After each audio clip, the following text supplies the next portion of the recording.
Hello everybody, welcome again. I've been doing some research about things that can be difficult for people who are learning Spanish. If you see in the title, it's about fue and era.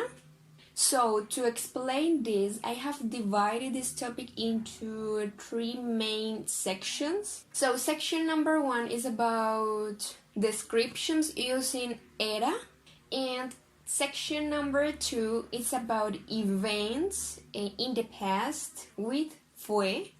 And in the last section, I'm going to tell you when to use era and fue in the same sentence, but depending on the context.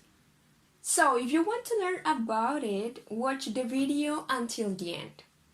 First, let's talk about descriptions using era.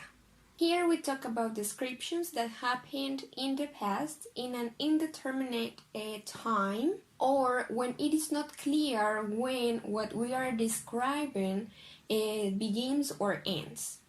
These descriptions can be of animals, people, places, things. For example, with animals we can say el búho era curioso. El búho era curioso. For things, la casa era marrón. La casa era marrón. For places, el restaurante era grande. El restaurante era grande. And for people, Marcos era muy joven cuando conoció a Juliana. Marcos era muy joven cuando conoció a Juliana. Also, we use era when we want to give comparisons about things that were in the past and no longer in the present. Ana era tímida, pero ahora es sociable. Ana era tímida, pero ahora es sociable. Now let's talk about the second section, and it's when, for example, we talk about events or periods of time using fue.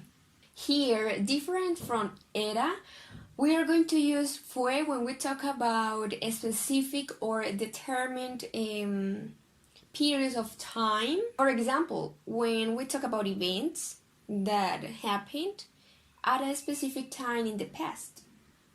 But what is an event? It can be an action, it can be something that happens for a period of time and has a beginning and also an end. So in here, they are events that already happened, that, for example, something that has already ended.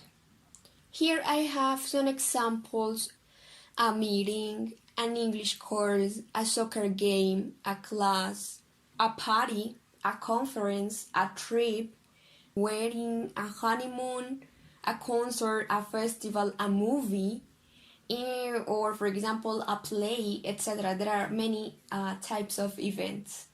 For example, el festival fue asombroso. El festival fue asombroso. This is an opinion of the event that has already ended, okay?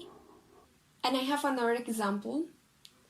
Fue una clase interesante. Fue una clase interesante. Finally, section number 3. Here we are going to see when era and fue can be used. However, you need to take into account the context, okay? Don't forget that because it's very important.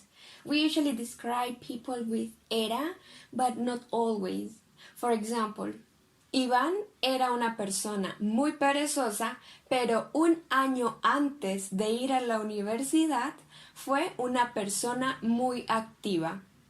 Iván era una persona muy perezosa, pero un año antes de ir a la universidad fue una persona muy activa. So at the beginning of the sentence, I made a description without specifying a time period to then describe how he was in a particular event or a specific time or a specific point in his life.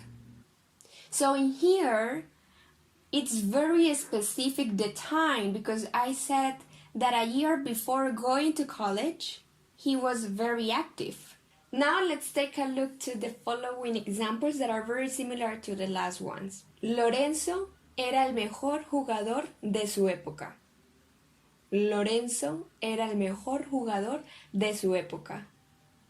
So here I describe Lorenzo in terms of his profession and who he was in the past, and also his performance as the best player in his time. Lorenzo fue el mejor jugador en el campeonato de ayer.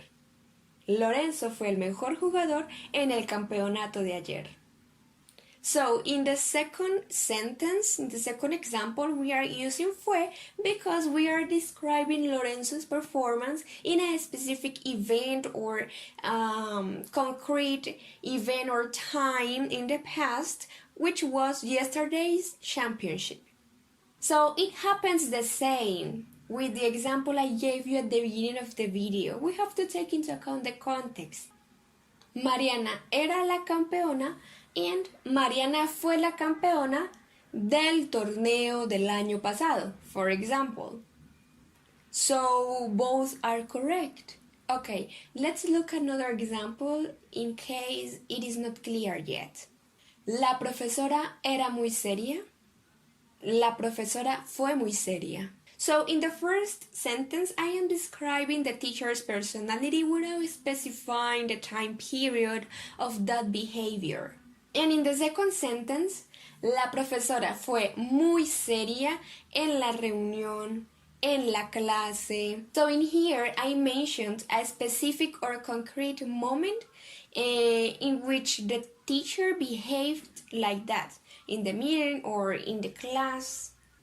And that's it. And leave a comment below telling me or describing an event that happened in the past. So thank you so much and see you next time.